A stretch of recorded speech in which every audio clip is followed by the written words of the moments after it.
A few weeks ago, this car almost got a for sale sign put on it. Wouldn't start, finally got it started, and I thought we were in the clean, but unfortunately, we are not in the clear just yet. This car still will not, I can't get it to like rev out. So when I hit the throttle, it's bogging. But we finna dive into it. I'm gonna crank it up for y'all. We're gonna dive into it, and we'll talk about that in a few minutes. God is everything. Without God, I'm nothing. So let's talk about a few things real quick before we get into this. So this is my 1984 Chevy El Camino. It has a 5.3 LS, 4L80 trans, 3200 style, cam motion, little chopper cam, 373 gears, still on the 7.5. All right, that's it for that. All right, now let's talk about what the problem was. So a few videos back, I came out here to do what I'm getting ready to do now. And the car just all of a sudden would not start. Come to find out, cylinder number 7, the fuel injector was not firing. So since that injector wasn't firing, computer commanded more fuel, and I'm guessing it fouled out well, not all 8 plugs, but fouled out 7 of the 8 plugs. Did some diagnosis with ChatGPT through HP tuners, and after checking all the data, ChatGPT said, go ahead and pull all of the plugs. We end up pulling the plugs, and lo and behold, 7 of the 8 were fouled, and number 7 was clean as a whistle. Took me a torch, burned them all clean, put them all back in, and diagnosed cylinder number 7, and I guess it just wasn't plugged in good. So got it back firing, got everything back working perfectly, and now we still have an issue of the car not wanting to rev. And to be honest, I'm really close to sick of this car. But I know I need to learn it. I know I need to learn the LS stuff, because the small block Chevy stuff is getting so expensive that eventually there won't be a whole bunch of small block Chevy stuff around. Guys are getting to the point now where they want more for a 5.7 Vortec than they do for LS. So, I mean, it's getting to the point where, you know, everything may end up being LS. May not. Hopefully, if I want to go small block, the channel has grown to a point where I can go buy a dark block or something, you know. So anyway, like I was saying before, we getting ready to jump right into it. First thing I want to do is crank this thing up for you guys and show you what's going on with it. Now, be advised, I do have some I do have some pipes that are going on Ironman, and they are just stuck under the bottom of it. So it does sound a lot better. Be advised. All right, guys. I am indeed about to do a cold start. Batteries on. Cold start.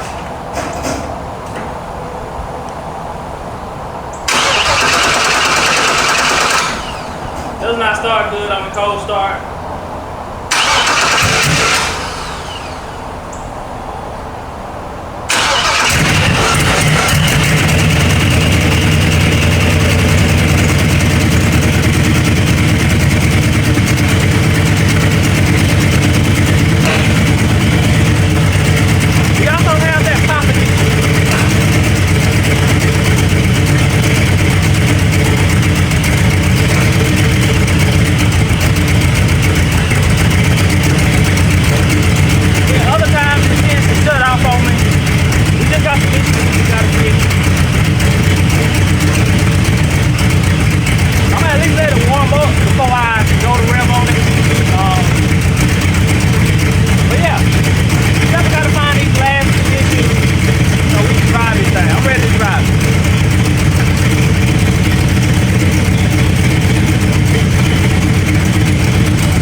What it's doing.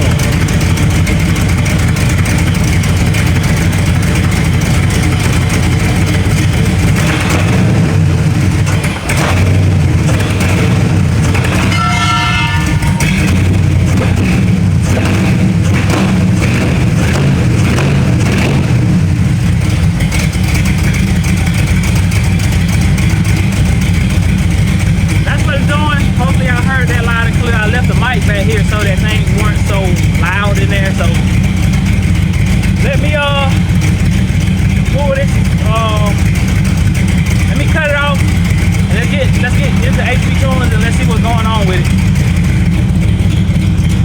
me find my HP tuners plug and plug this thing back into the laptop so we can get the laptop back rolling. Wrong side.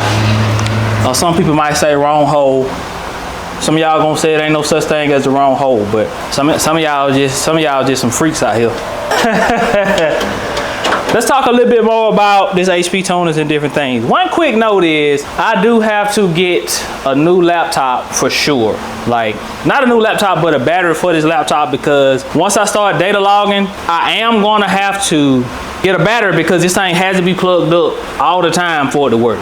I'm not sure if it'll work through like a cigarette lighter plug or something of that nature, but so I do have to get that because this thing has to stay plugged up all the time. I'm gonna get with HP tuners. I mean, not HP tuners. I'm gonna get with ChatGPT again. For those of you who haven't seen the video where I told you guys what we were diagnosing and I was walking through the whole thing with ChatGPT. Guys, listen. Now, quick disclaimer, I do have the premium ChatGPT where you pay $20 a month, but I still think it will help any and everybody figure your issue out with your car. All I do is, most of the time, I like to talk to ChatGPT. I just like to talk to it because it's quicker, it just identifies what you said, and it just gives you an answer. Going right back into the VCM scanner, and using something like this, I normally take a picture of what's going on while the car is running. Get the car running, take a picture, and send it to ChatGPT. You switch this key on, and we're gonna connect to the car. Once everything get connected, and all I'm finna do from here is literally go into ChatGPT and take pictures of what this thing is telling me. Really nothing for me to show y'all on that end.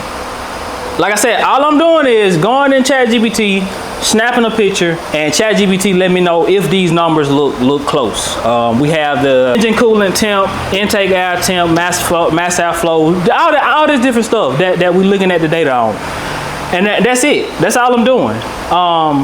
If you're an LS guy, I highly recommend you get HP tuners. I think it costs like $100 to unlock your computer so that you can do this. And if you ever go turbo or anything like that, your builder is gonna want you to data log. They're gonna want you to record what the car is doing when you're driving full throttle. They gonna want that data. So you might as well just get it. You might as well just get it and be done with it. And you know, every individual, I plan on doing a video with my Challenger. Y'all stay tuned for that, where me and ChatGPT are gonna do some work. That's all I'm gonna say about that. But yeah, let me get these pictures taken, and I'll let y'all know if I gotta go in and make any kind of changes or anything like that. And we'll just have to go from there. Quick check-in. All I'm about to do right now at this moment is go through crank the car up, let it idle, and then take a picture, send it to ChatGPT, and then we'll see what it says. We'll talk about that part together.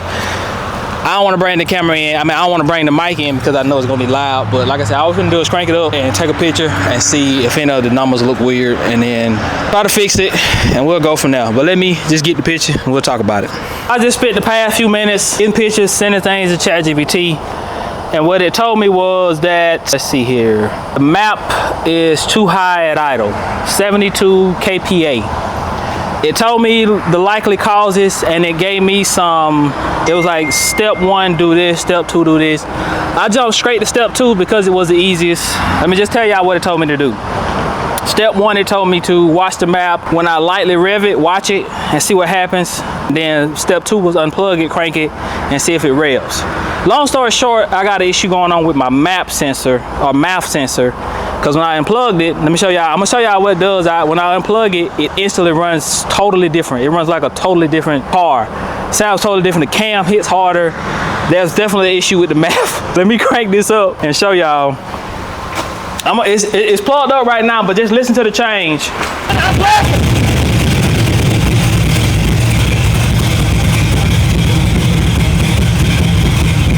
Get a difference. Watch this.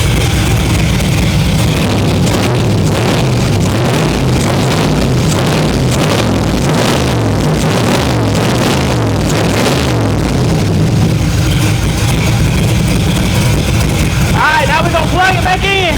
Now let me show y'all.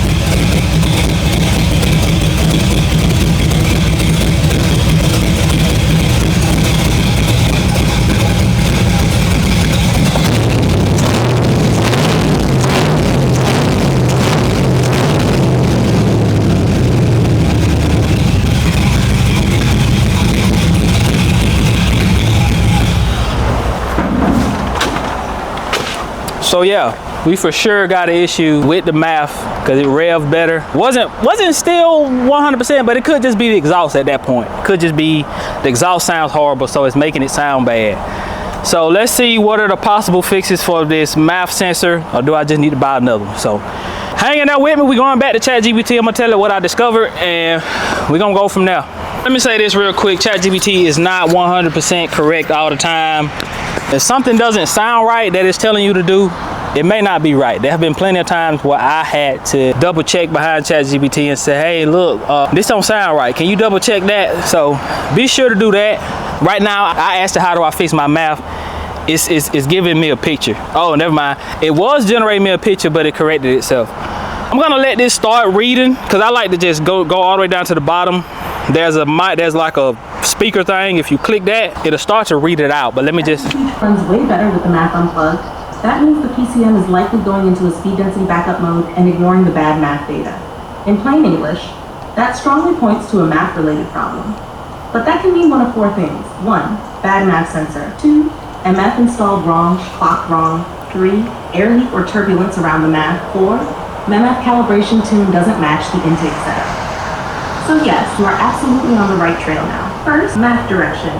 That's just a little clip of what it does, but let me finish listening. I'll check back in. So after a few hours of diagnosis, like I said, we figured out it was the math, and like I said, it runs better without the math. Took the math off, blowed it out real good. The only issue that I could really find was the orientation of the math. I had the math cocked down this way, and I noticed that GM had notches in it that basically said that it had to be, like, I guess facing a certain way. I noticed the notches on it. It was notched and it had like bolts in it that had to be bolted in a certain way. So I'm thinking that little block piece needed to be up, and I had the flow going the right way. That block was just down like this. So maybe that's what's causing the issue. That is one of the things that ChatGPT mentioned, that the orientation was off, but the biggest thing that it was pushing was the location of it. It was saying that it needed to be a few inches back from the, what am I trying to say? A few inches back from the breather. So nothing I can do about the breather right now. So I guess if this doesn't fix it, I guess it's either a bad mouth or it's either another issue. So my camera battery is going dead. So let me go ahead and start this thing up and let's see if we get the same thing. Hopefully this fixes it, but we'll see. Like I said, I'm still learning LS. So let's start this baby up.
Alright, I guess the next course of action is we're gonna try to figure out how do we calibrate this thing before I buy a new one. I guess we'll calibrate it first, and then if not, I'm gonna just buy a new one, and then I guess I'll have 2 of them. So I don't know, no codes, it's not giving me any codes or anything like that. It just runs rich and it just will not take the gas until I unplug it. So yeah, let me go back to ChatGPT. I just bought that mouth a few years ago. It's a fairly new mouth. So I want to try to see about calibration tips or whatever, try to see if that fixes it. Or I may have kept my old one. For some reason I feel like I kept the old one that I had, and I may try it again if I still have it. So let me look for that. come back in. Y'all know what we doing. We just diagnosing stuff.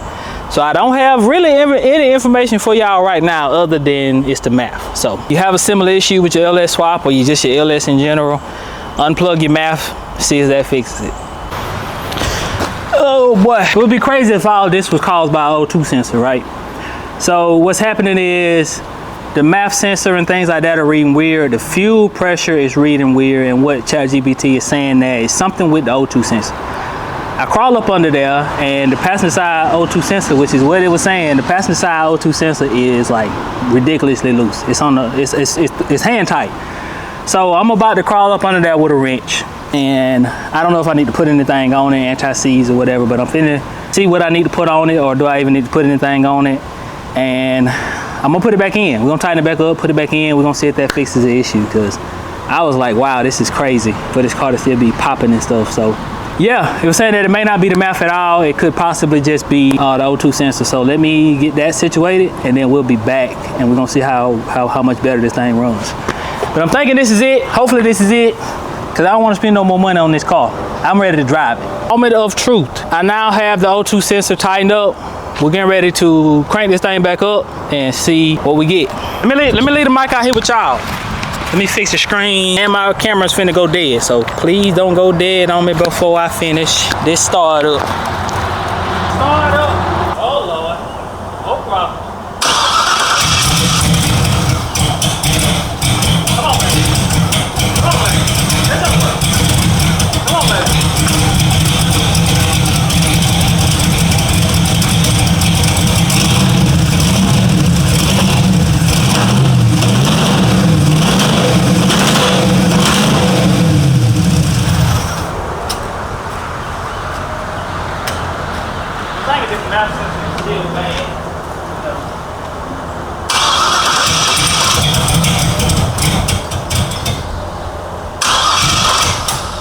Come on, baby. I ain't gonna tie this car.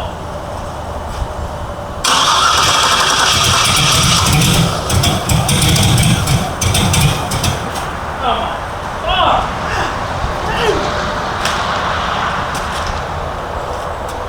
I'm so sick of this car. I tell you. True.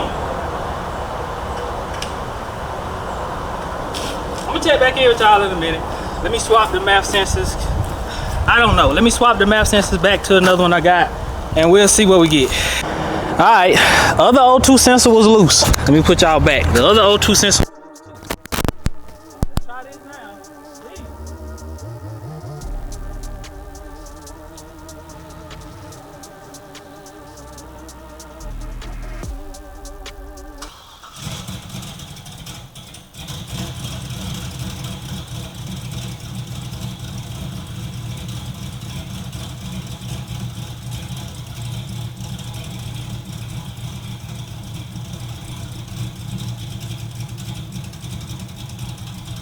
So that sounds pretty close to accurate.